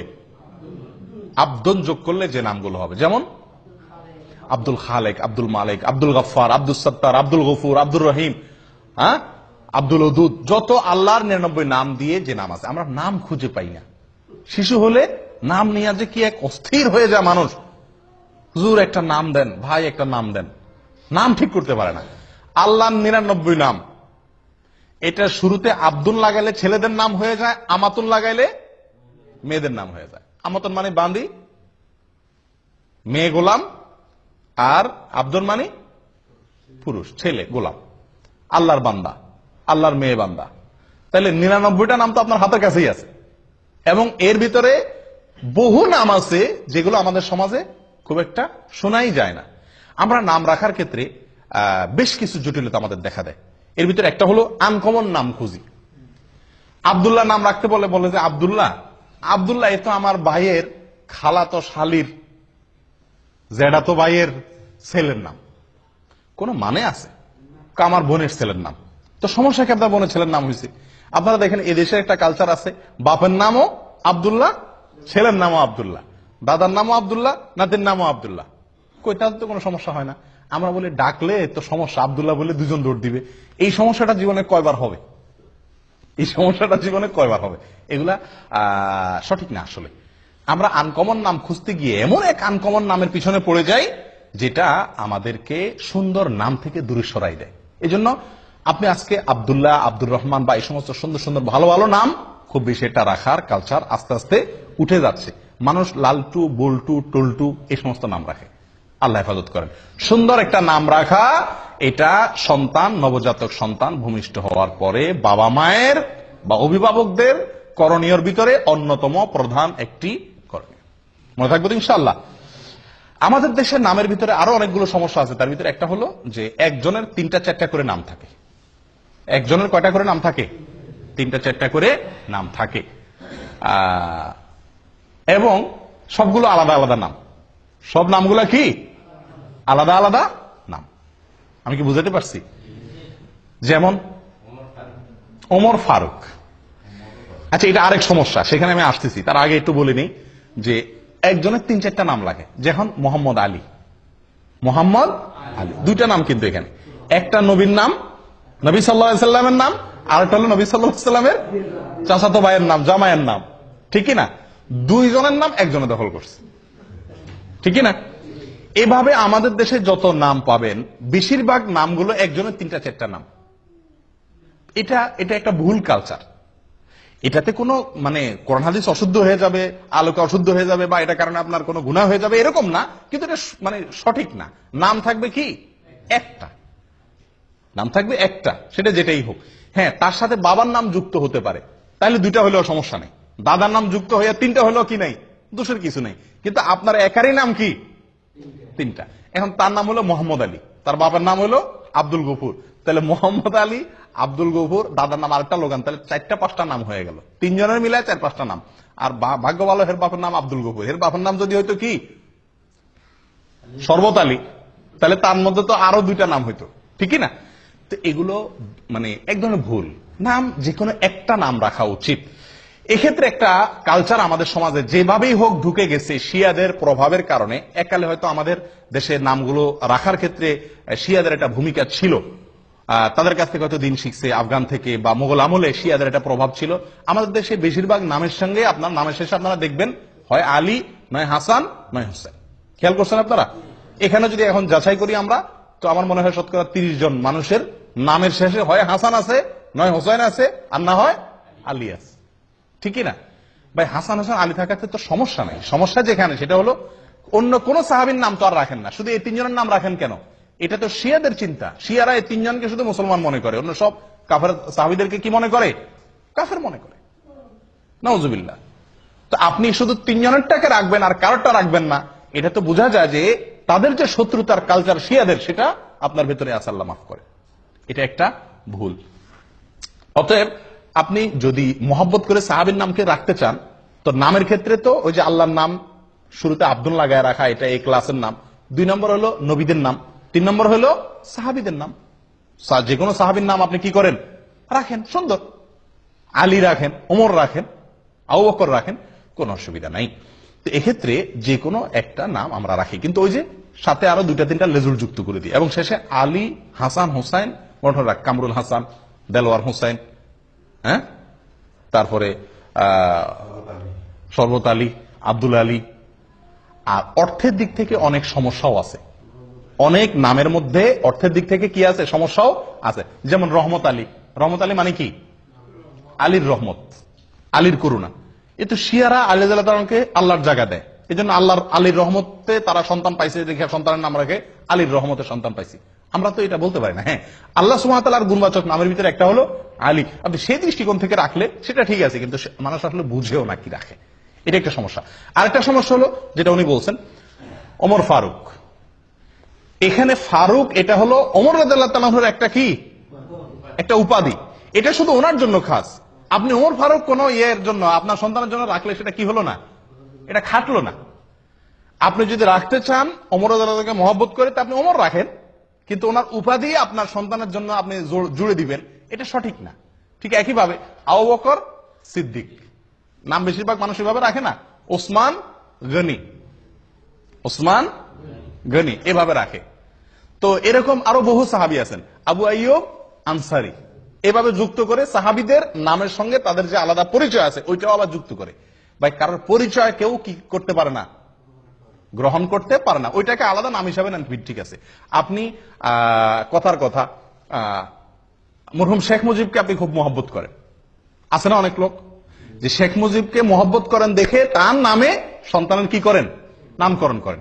তো মরহুম শেখ মুজিবকে মহব্বত করে আপনি ছেলের নাম যদি মুজিবুর রহমান রাখেন, আপনারা কেউ বাধা দিবে? কিন্তু আপনি যদি ছেলের নাম রাখেন বঙ্গবন্ধু মুজিবুর রহমান, তাহলে মানুষ আসবে না? এটা তো খাটলো না। বঙ্গবন্ধু তো ওনার টাইটেল, এটা তো আর কারোর জন্য আসবে না, নামটা সবার জন্য আসতে পারে। ঠিক একইভাবে আরো যে সমস্ত রাজনৈতিক নেতা আছেন, অন্যান্যরা আছেন, সব ক্ষেত্রে প্রযোজ্য হবে, ঠিক না? ঠিক। অতএব এগুলো একটা ভুল। যাই হোক, সুন্দর, অর্থবহ, অর্থের দিক থেকে কোনো খারাপ কিছু নাই এরকম নাম রাখা সবচেয়ে বেস্ট। আল্লাহর নামকে জুড়ে রাখা। 2, নবীদের নাম রাখা। 3, সাহাবীদের নাম রাখা। আফসোসের বিষয়, এই 3 শ্রেণীর কোনোটার ব্যাপারে আগ্রহ নাই। আমাদের কাছে যত মানুষ নাম চাইতে আসে, বেশিরভাগ মানুষ বলে আনকমন নাম দেন, 2 অক্ষরের নাম দেন। ওই যে টালটু বল্টু যেগুলো শুনে নাই কোনোদিন, এরকম নাম চায়, যে নাম কোথাও নাই আশপাশে, এরকম নাম চায়। একটা লোক বড় না, সবচেয়ে সুন্দর অর্থবহ নাম দেন আমাকে। আল্লাহ তাআলা আমাদেরকে তৌফিক দান করেন আমলের। সময়ত ভাইরা, নামের আমল চলে গেল 7 নম্বর। 8 নম্বর আমল আকিকা করা। কি করা? আকিকা করা। শিশুর জন্মের পরে আকিকা, এটি গুরুত্বপূর্ণ একটি আমল। আকিকা সর্বোচ্চ সুন্নত, এর উপরে না। ফরজ ওয়াজিব অবশ্যই না। এটার সর্বোচ্চ গুরুত্ব হলো কি পর্যন্ত? সুন্নত পর্যন্ত। অনেকে মুবাহ বলছেন, অর্থাৎ জায়েজ। যাই হোক, আকিকা শব্দের অর্থ হলো কাটা। আক্কা ইয়াউক্ক শব্দের অর্থ কি? কাটা। তো আকিকারে কাটা কেন বলা হয়? কারণ ওই দিন ছাগল জবা হয়, কাটা হয়। অথবা কেউ কেউ বলছেন যে ওই দিন বাচ্চার চুল কাটা হয়, সেজন্য ওই দিনের জবাইয়ের নামও হয়ে গেছে কি? কাটার জবাই, অর্থাৎ কাটার দিনের জবাই, নামই হয়ে গেছে আকিকা, মানে কাটা। আচ্ছা, আকিকা সম্পর্কে নবী সাল্লাল্লাহু আলাইহি সাল্লাম থেকে অনেক হাদিস পাওয়া যায়, বহু হাদিস পাওয়া যায়। তার সবগুলো তো আমরা বলতে পারবো না। এর ভিতরে একটা হলো আব্দুল্লাহ ইবনে আব্বাস রাদিয়াল্লাহু তাআলা আনহু থেকে বর্ণিত, সুনানে নাসাঈর ভিতরে আসছে। তিনি বলেন, নবী সাল্লাল্লাহু আলাইহি সাল্লাম তার নাতি হাসান এবং হোসেন রাদিয়াল্লাহু তাআলা আনহুমার জন্মের পরে তিনি 2টি করে মেষ জবাই করেছিলেন। কে? নবী সাল্লাল্লাহু আলাইহি সাল্লাম। এবং তিনি নির্দেশ করেছেন, ইবনে মাজাহ এর হাদিসে আসছে, আয়েশা রাদিয়াল্লাহু তাআলা বলেন, আমারানা রাসূলুল্লাহ সাল্লাল্লাহু আলাইহি সাল্লাম, আমাদেরকে নবী সাল্লাল্লাহু আলাইহি সাল্লাম নির্দেশ করেছেন, আন-নাউক আনিল গোলামে শাতাইন, যে ছেলে হলে যেন 2টা ছাগল আমরা আকিকা হিসেবে জবাই করি, ও আনিল জারিয়াতে শাত, আর মেয়ে হলে একটা ছাগল যেন জবাই করি। তাহলে এই হাদিসগুলো দ্বারা বোঝা গেল যে আকিকা করা নবী সাল্লাল্লাহু আলাইহি সাল্লামের একটি আমল, সুন্নাত। তাহলে এটা আমরা করার চেষ্টা করব ইনশাআল্লাহ বিইذনিল্লাহ। আকিকার ক্ষেত্রে প্রথম কথা হলো আকিকার সময়সীমা। কোন সময় করতে হবে? 7 নম্বর দিনে। 7 নম্বর দিন কোনটা? অনেকে ভুল বুঝেন। সন্তান জন্ম হয়েছে যেদিন, ওই দিনের পরে 7 দিন পরে না। অনেকে জন্ম হওয়ার পরে 7 দিন পরে করে, 7 দিন পরে না, 6 দিন পরে, 7 নম্বর দিনে। আরো সহজ হবে বোঝার জন্য, যেই দিনে সন্তান জন্মগ্রহণ করে, যেই বারে জন্মগ্রহণ করে, পরের সপ্তাহ তার আগের দিন। রবিবারে জন্মগ্রহণ করলো, তাহলে 7 নম্বর দিন কি বারে হবে? শনিবার হবে। সোমবার না, সোমবার তো আরো পরে হবে, শনিবার হবে। রবিবারে হলে রবি, সোম, মঙ্গল, বুধ, বৃহস্পতি, শুক্র, শনি। 7 নম্বর দিন হবে শনিবার। সোমবারে জন্মগ্রহণ করলে আকিকা হবে কি বারে? রবিবারে। শুক্রবারে জন্মগ্রহণ করলে আকিকা হবে বৃহস্পতিবারে। এ হলো আকিকার সময়, 7 নম্বর দিন। তবে বুরাইদা রাদিয়াল্লাহু তাআলা আনহু থেকে বর্ণিত এক হাদিসে আসছে, যেটি বাইহাকিতে বিশুদ্ধ সূত্রে বর্ণিত হয়েছে, যে নবী সাল্লাল্লাহু আলাইহি সাল্লাম বলেছেন, আল আকিকাতু তুযবাহু লিসাবঈন আও লি14 আও লি21। আকিকার পশু জবাই করতে হবে 7 নম্বর দিনে, অথবা অপশন আছে, দ্বিতীয় সুযোগ আছে, সেটা হলো 14 নম্বর দিনে, অথবা 3 নম্বর সুযোগ আছে 21 নম্বর দিনে। এই তিনটাই এই হাদিস দ্বারা বোঝা গেল সুন্নাত। তবে 1 নম্বরের সুন্নাত হলো, ফার্স্ট ক্লাসের সুন্নাত হলো 7 নম্বর দিনে করতে পারলে উত্তম, আর না হলে 14 বা 21 নম্বর দিনের আরো 2টা স্টেশন আছে, সেগুলো ধরতে পারেন। কিন্তু যদি এই 3 দিনের কোনোদিন আপনি করতে না পারেন, তাহলে সুযোগ আছে পরবর্তীতে যে কোনো সময় করার, কিন্তু এই 3 দিনে বা বিশেষ করে 7 নম্বর দিনে করা উত্তম। এখন একটা প্রশ্ন আসে, মেয়েদের জন্য আকিকার পশু জবাই করতে হবে একটা, ছেলেদের জন্য হলো 2টা। কেন? এটা কিছুটা বৈষম্য মনে হয় না? বিশেষ করে আজকের নারীবাদীর যে জোয়ার চলতেছে, নারীবাদের জোয়ারে তো এটা বড় প্রশ্ন। ছেলে হয়েছে দেখি কি খুশি দেখা ইসলাম 2টা করতে বলছে, মেয়েদের বেলা একটা কেন? হ্যাঁ, একজন মুসলিমের সবচেয়ে বড় উত্তর হলো, এক্ষেত্রে আমরা নবী সাল্লাল্লাহু আলাইহি সাল্লাম এর অনুসরণ করার জন্য আল্লাহ নির্দেশ করেছেন। উনি বলেছেন, সেটা আমান্না সাল্লাম না, আমরা মেনে নিয়েছি। যুক্তি খুঁজে আমল করা, এটার নাম কি নয়? ইসলাম নয়। যারা যুক্তি ছাড়া আমল করে না, বিশ্বাস করে না, তারা মুসলিম না। তারা কি না? যুক্তি ছাড়া বুঝে না। তার আগে যুক্তি দিতে হবে তারে, প্রত্যেকটা কাজ তারপরে সেই করবে। তাহলে এটারে কি বলে না? ইসলাম গ্রহণ বলে না। পৃথিবীতে যখন মানুষ জাহান্নামে যাবে, তখন সবাই ইমানদার হয়ে যাবে। জাহান্নামে যাওয়ার আগে কি হয়ে যাবে? ইমানদার হয়ে। একটা মজার কথা আছে, রসিকতা করে, ধাঁধা আর কি, যে কোন বেঈমান জাহান্নামে যাবে না। কোন বেঈমান জাহান্নামে যাবে না। মানে কি? কোন কাফের কি যাবে না জাহান্নামে? একটি কাফেরও জাহান্নামে যাবে না। মানে কি?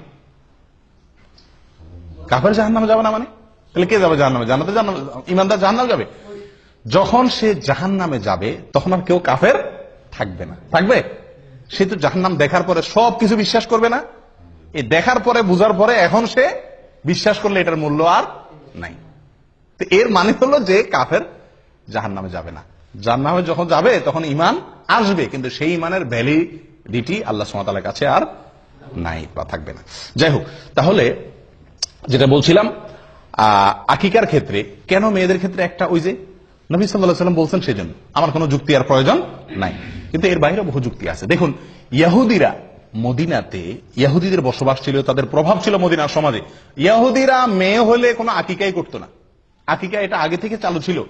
তারা ছেলে হলে আকিকা করতো, মেয়ে হলে কোনো আকিকা করতো না। কারণ মেয়ে হলে তো সবাই কি এমনি তাদের মেজাজ গরম, জবাই জীবন্ত কবর দিতে পারলে বাঁচে, আবার আকিকা মেয়ে হলে, যাই হোক এটা মুশরিকদের ভিতরে বেশি ছিল যদিও, কিন্তু ইহুদিরা মেয়ে হলে আকিকা দিত না। নবী সাল্লাল্লাহু আলাইহি ওয়াসাল্লাম একটা দিতে বলেছেন। এর অনেক কারণ আছে, যৌক্তিক কারণ আছে। সবচেয়ে বড় কারণ হলো নবী সাল্লাল্লাহু আলাইহি ওয়াসাল্লামের নির্দেশ। বাস, অনেক উলামা ইকরাম এর একটা কারণ উল্লেখ করেন যে আকিকার ব্যাপারে এক হাদিসে আসছে, আল আকিকাতু আল গুলামু মুরতাহানুন বিআকিকাতিহি, যে কোনো শিশুর জন্মের পরে তার আকিকার বিনিময়ে সে বন্ধক থাকে আল্লাহর কাছে। বন্ধক থাকে। বন্ধক বুঝেন আপনারা? কোন জিনিস কারোর কাছে বন্ধক রাখার মানে কি? টাকা দিয়ে সেই জিনিসটা আমি কি করতে পারবো? ছাড়াতে পারবো। না ছাড়াইলে ততক্ষণ পর্যন্ত ওটা আমার হবে না। সন্তান বন্ধক থাকে জন্মের পরে, আকিকা দিলে বন্ধক ছুটে। মানে কি? কি বন্ধক থাকে? এর ব্যাখ্যা কি?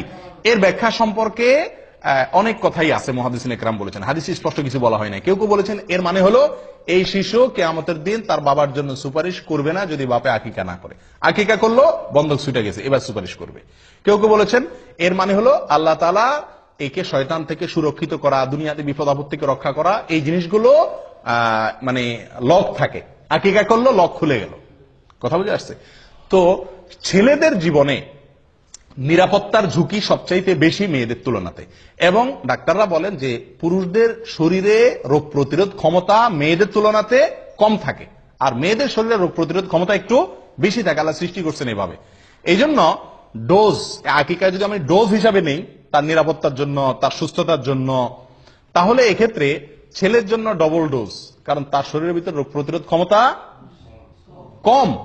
আর মেয়ের জন্য সিঙ্গেল ডোজ, কারণ তার শরীরের রোগ প্রতিরোধ ক্ষমতা বেশি। শুধু তাই নয়, মেয়ে এবং ছেলে এদের উভয়ের মধ্যে আমরা যদি দেখি জীবনের রিস্ক কার বেশি? ছেলেদের বেশি। রাস্তায় যেতে হয়, গাড়িতে যেতে হয়, অ্যাক্সিডেন্টের সম্ভাবনা থাকে, বিপদ আপদের সম্ভাবনা মেয়েদের থেকে ছেলেদের মধ্যে বেশি থাকে। অ্যাক্সিডেন্টে, একটা অ্যাক্সিডেন্টে 10টা মানুষ মারা যায়, বেশিরভাগ ছেলেই মারা যায়, তাই না? তো তাদের জন্য নিরাপত্তা রক্ষার এই টিকা বা ডোজ ডবল আল্লাহ তাআলা রাখছে। এটা একটা যুক্তি, কিন্তু এটা সঠিক হওয়া কোনো জরুরি না। এরকম অনেক যুক্তি দেওয়া যেতে পারে। সবচেয়ে বড় যুক্তি হলো আল্লাহ এবং তার রাসূলের নির্দেশ। বাস, মেয়ে হলে একটা, ছেলে হলে দুইটা। তবে এক হাদিসে আসছে ছেলেদের জন্য দুইটা, যে ছাগল আপনি জবাই করবেন সে দুইটা কি হতে হবে? সমান সমান হওয়া উচিত। না হলে হয়ে যাবে, কিন্তু উচিত হলো সমান সমান হওয়া, কাছাকাছি হওয়া। মানে দেখতে একেবারে একটা আসমান আর জমিন যেন তফাৎ না হয়ে যায়। আমরা অনেকেই একটা গরু দেই, একটা ছাগল দেই, তাই না? তারা এই হাদিসের খেলাফ আমল হয়ে যায়। আপনি মনে করেন যে বিশাল বড় গরু দিলাম, সওয়াবটা বেশি হয়ে গেলেন, নামটা বেশি পাইছেন, গোশত বেশি পাইছেন, মানুষ বেশি খাওয়াইছেন, বাহবা বেশি পাইছেন, ঠিক আছে, কিন্তু সুন্নতের উপরে আমল আপনার হলো না। কারণ হাদিসে একেবারে সুস্পষ্টভাবে বলা আছে যে আকিকার পশু যেন কি হয়? দুইটা কাছাকাছি হয়, দেখতে যেন খুব বেশি বেশ কম না হয়।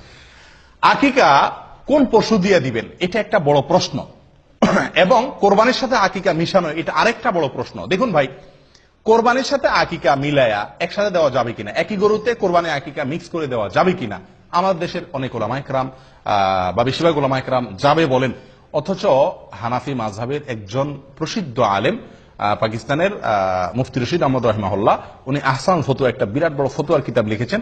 এই ফতোয়ার কিতাবে এবং অন্যান্য জায়গাতে তিনি এটার খুব ঘোরতর বিরোধিতা করেছেন, যেটা জায়েজ নাই।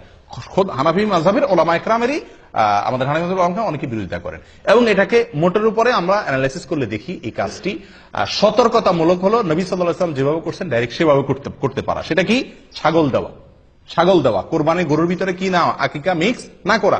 কোন কোন দিক থেকে কোরবানির সাথে আকিকার মিল থাকলেও অনেক দিক থেকেই মিল নাই। কোরবানির সময় আকিকার সময় এক না, অনেক দিক থেকে বেশ কম আছে, অনেক দিক থেকে মিল আছে। যাই হোক, তো এই জন্য আকিকা কোরবানির সাথে না মিশাইয়া আলাদা দেওয়া উচিত। এটা একটা বিষয় গেল। আরেকটা বিষয় হলো যে এক গরুতে কোরবানি দিলে আপনি কয়েকজনের পক্ষ থেকে চলে? 7 জনের। কিন্তু আকিকা দিলে এক, ছেলে হলে একটা। কিন্তু সেক্ষেত্রে ওই যে দুইটা পাশাপাশি রাসূল সাল্লাল্লাহু কাছাকাছি বয়সে বলতে বলছেন, তাহলে সেক্ষেত্রে 2 গরু তো আকিকা মানুষ দেয় না। হয় একটা দেয় গরু, ওইটা দিয়ে 2 ছেলে হলে এক গরুতে সেরে ফেলে, অথবা এক গরুর সাথে বড়দের একটা ছাগল দেয়। অনেকে তো গরুতে অংশ দেয়।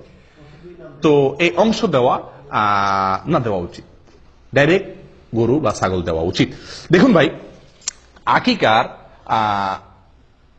3টা শ্রেণী আমি বলি। এক হলো আপনি গরুতে 2 নাম দিলেন, এটা হাদিসের থেকে অনেক দূরে হয়ে যায়।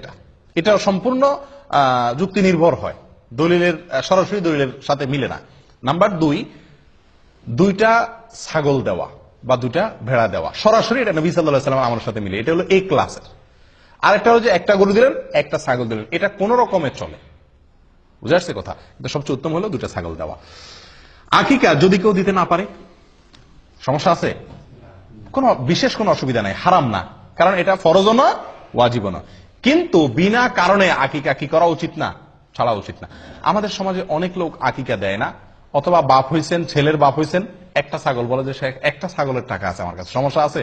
সমস্যা নাই, আপনার যদি সামর্থ্য না থাকলে একটা দিবেন। কিন্তু আমাদের দেশে মানুষের জন্য আমি বলি যে একটা দিলে চলবে না ছেলের বাপ হইলে। কেন? কারণ ছেলের বাপে যদি বলে যে আমার সামর্থ্য নাই, আমার তার সাথে কথা আছে। কেমনে সামর্থ্য নাই আপনার? আপনার সামর্থ্য নাই কেমনে আমার বুঝাই দেন। একজন বাপ সন্তান জন্মের পরে কমের পক্ষে 10 কেজি মিষ্টি কিনা লাগে আমাদের দেশে, লাগে কি লাগে না?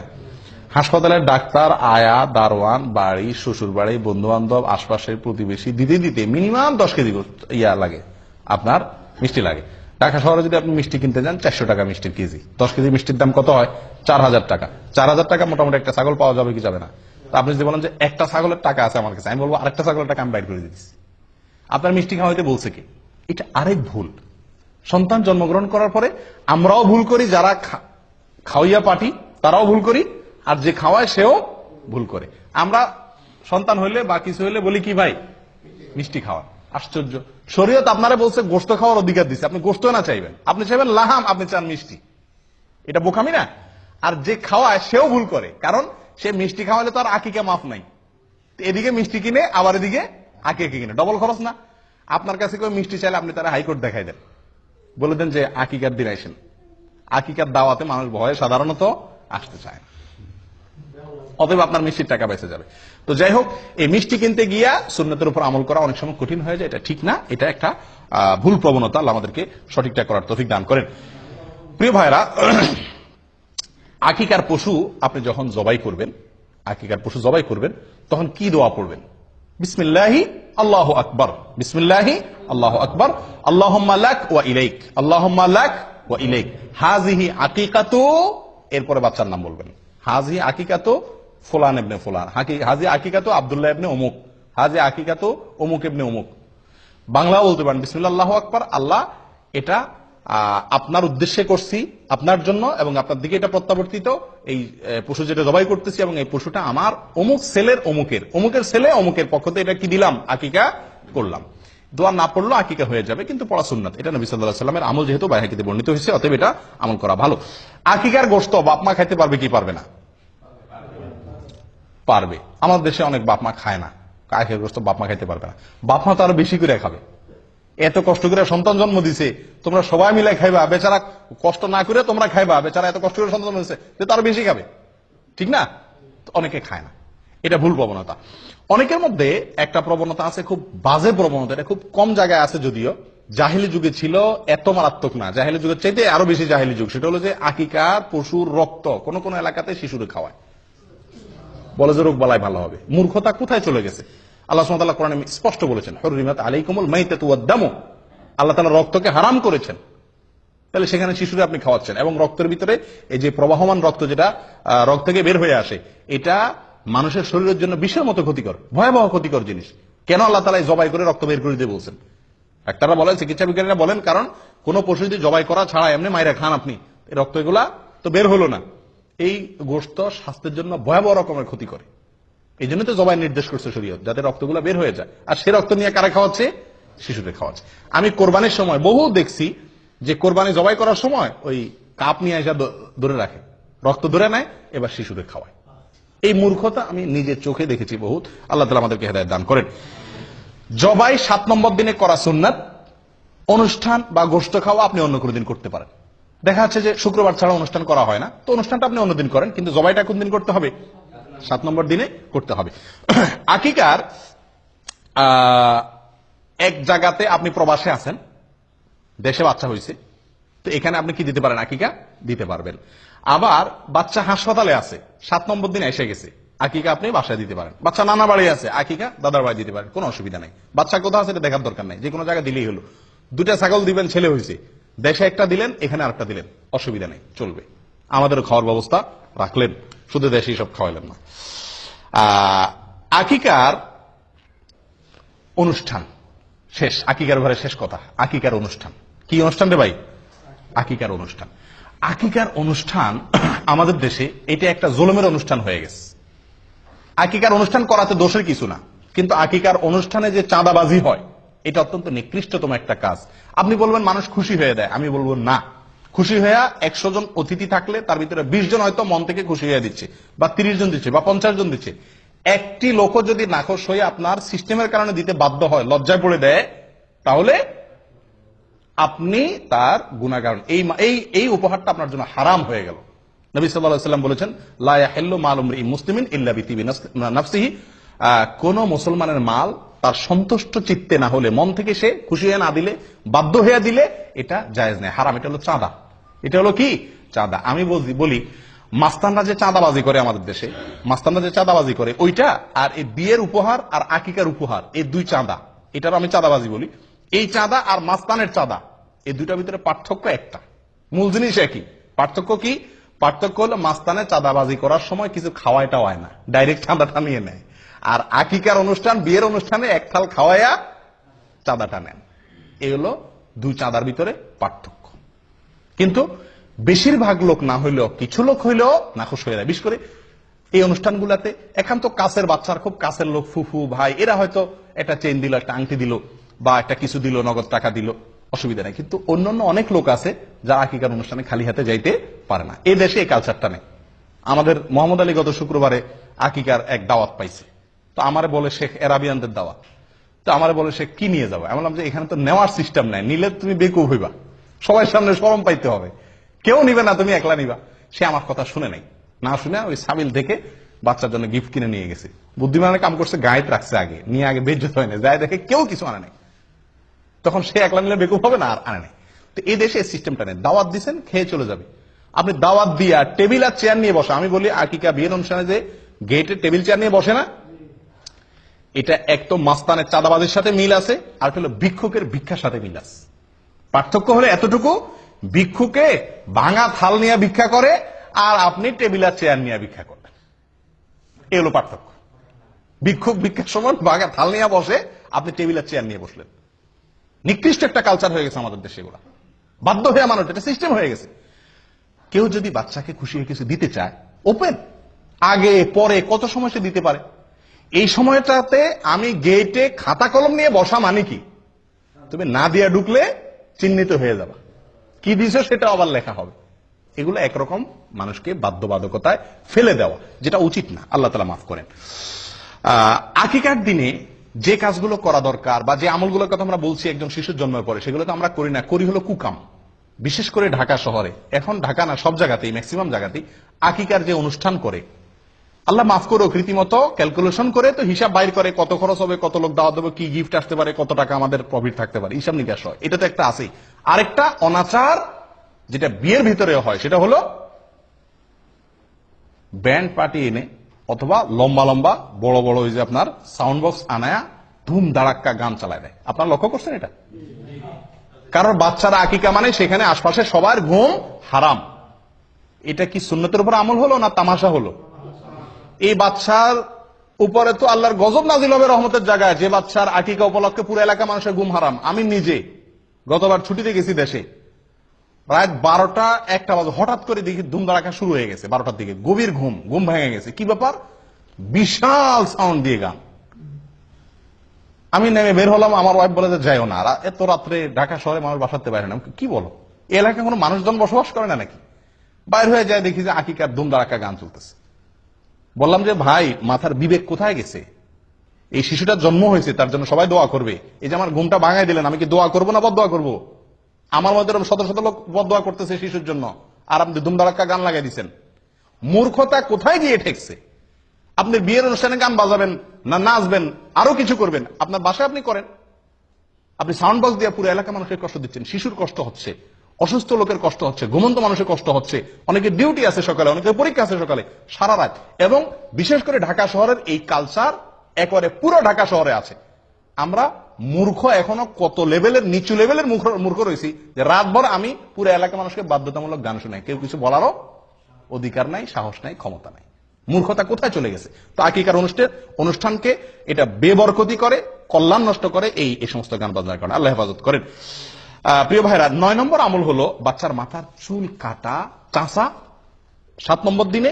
এবং চুল চাঁচার পরে আরেকটা আমল আছে, যেটা হয়তো আপনারা অনেকে জীবনে প্রথম শুনছেন। সেটা হলো চুল চাঁচার পরে চুলের ওজন পরিমাণ রূপা আল্লাহর রাস্তায় দান করা।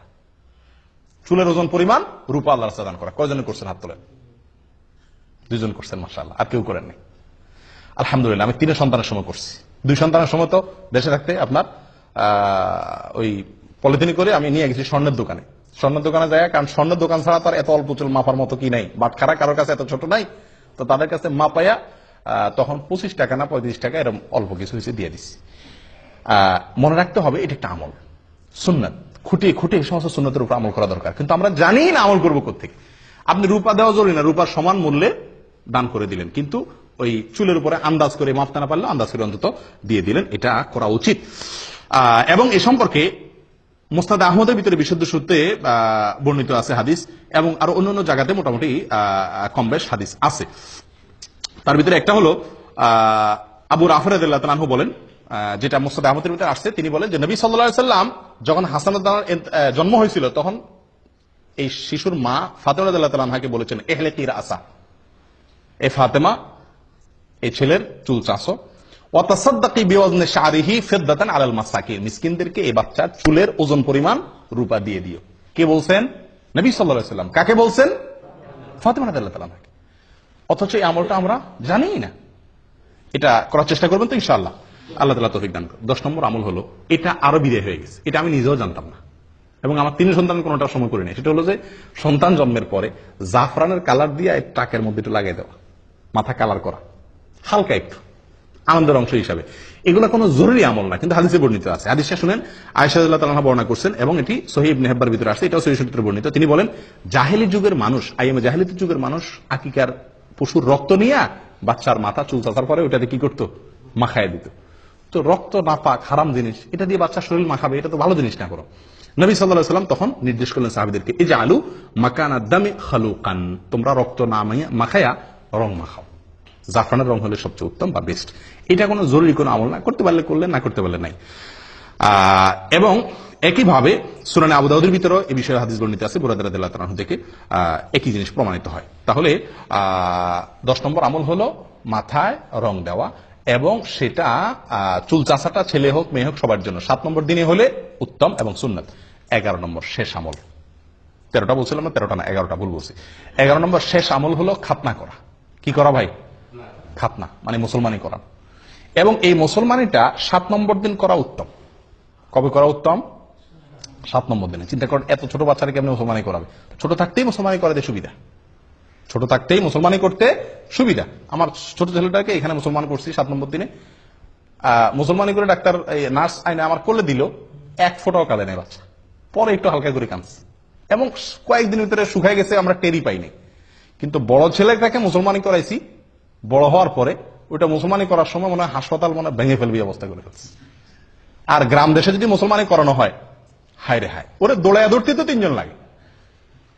বেচারা দৌড়াইয়া ধরে আনলেন, এরপরে হাত বাঁধরে, পাও বাঁধরে, একজনের পাও ধরো, একজনের হাত ধরো, একজনের চোখ বাঁধো, এরপরে ছেলের কান্দা, এরপরে ছেলের মার কান্দা, ছেলের বাপের কান্দা, পুরো এলাকা গরম হয়ে যায়, তাই না?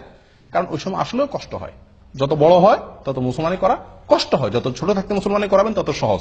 7 নম্বর দিনে করতে পারলে সবচেয়ে ভালো। হাসপাতালে নিয়ে যান, ডাক্তারদের বলেন করে দিবি, একেবারে টেরি পাবে না, সবচেয়ে সহজ।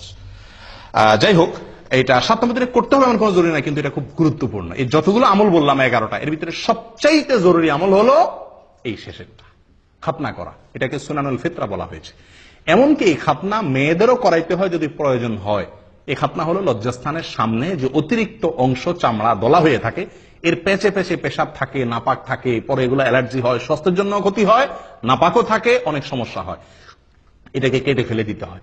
তো আমাদের দেশে সাধারণত মেয়েদের শারীরিক গঠন সেরকম না, যার কারণে আমাদের দেশে এটা প্রয়োজন হয় না, কিন্তু অনেক দেশে প্রয়োজন হয়। শারীরিক গঠনের কারণে খাতনা বাচ্চাদেরও, মেয়েদের ক্ষেত্রেও করতে হয়, কিন্তু ছেলে মেয়ে সকলের জন্য এটা বিধিবদ্ধ। তাহলে মোট 11টা আমল আমরা জানলাম। কার জন্য এগুলা? একটা শিশুর জন্মের পরে তার অভিভাবকদের বা আমাদের অন্যদের করণীয়। 11টা আমল আমরা বলি তো বাই সিরিয়াল। 1, প্রথম আমল কি? সহবাসের সময় দোয়া করা, শয়তানের আশ্রয় চেয়ে নেওয়া। নাম্বার 2, ভূমিষ্ঠ হওয়ার পরে আল্লাহর আশ্রয় চাওয়া এবং বদনজর থেকে বাঁচার জন্য দোয়া করা। এটা কোন নির্দিষ্ট সময় ঠিক করা নাই। 2, 3 নম্বর, সন্তান কোন বাচ্চার জন্মগ্রহণের সংবাদ শোনার পরে ছেলে মেয়ে হয়েছে, কোনটা হয়েছে এটা না জিজ্ঞাসা করে আগে আলহামদুলিল্লাহ রাব্বিল আলামিন বলে আল্লাহ শুকরিয়া আদায় করা। 4 নম্বর আমল বলেন, আপনারা কি শুনছেন?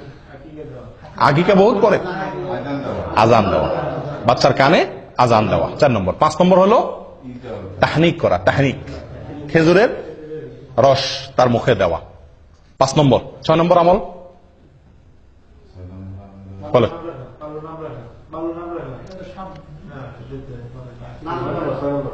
6 নম্বর হলো সুন্দর নাম রাখা। না, নাম রাখার আগে আরেকটা আছে, তাহনিক পর আরেকটা আছে, বলেন। হ্যাঁ, বাবার জন্য দোয়া করা, বাবা শিশুর জন্য কি করা? দোয়া করা, বরকতের কল্যাণে দোয়া করা। কয় নম্বর গেল? 6 নম্বর। 7 নম্বর হলো সুন্দর একটা নাম রাখা, অর্থবহ একটা ভালো নাম রাখা। 8 নম্বর হলো সুন্নত পদ্ধতিতে সঠিকভাবে ভালোভাবে আকিকা করা। আকিকার ক্ষেত্রে একটা মাসালা রয়ে গেছে, বড় হওয়ার পরও কি করা যায়? আকিকা করা যায়। হাসান বসরি রহমতুল্লাহ আলাইহি বলেন, যদি কেউ পুরুষ হয়ে থাকে, তার আকিকা যদি করা হয় এটা জানতে পারে, সেজন্য আকিকা করে। মুহাম্মদ ইবনে সিরিন রাহমাতুল্লাহ আলাইহি আরেকজন তাবেঈ, উনি বলছেন যে যদি আমার আকিকা করা হয় না, আমি জানতাম, তাহলে আমারটা আমি করতাম। নবী সাল্লাল্লাহু আলাইহি সাল্লাম নিজে নবী হওয়ার পরে ওনার আকিকা তিনি করেছেন। অতএব যদি কারোর আকিকা হয় না এটা শিওর জানতে পারে, তাহলে তার নিজের আকিকা সে পরে করতে পারে। তাহলে 8 নম্বর আমল গেল আকিকা। 9 নম্বর